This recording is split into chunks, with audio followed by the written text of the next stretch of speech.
Good afternoon বন্ধুরা, আজ নিয়ে আসলাম রুই মাছের তেল ঝাল।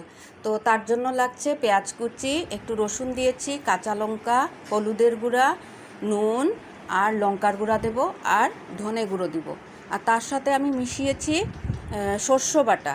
তো এইটাকে আমি প্রথম জল দিয়ে গুলে রেখেছি মশলাটাকে, সাথে কাঁচা লঙ্কাও দিয়েছি একটা টুকরো করে। তারপরে কড়াইতে তেল দিলাম, দিয়ে মাছগুলোকে ভালো করে ভেজে নিব। তো একে একে আমি মাছগুলো দিয়ে দিলাম, দিয়ে মাছগুলোকে উল্টে পাল্টে ভালো করে ভেজে নেব। তো মাছ ভাজা হয়ে গেছে, তারপরে কড়াইতে আবারও তেল দিলাম, দিয়ে কালো জিরে ফোড়ন দিয়েছি, দিয়ে এই গুলে রাখা মশলাটা কড়াইতে দিয়ে দিলাম, দিয়ে ভালো করে নাড়িয়ে চাড়িয়ে আমি ঢেকে দেবো, যাতে পেঁয়াজ মশলাগুলো সব নরম হয়ে যায়।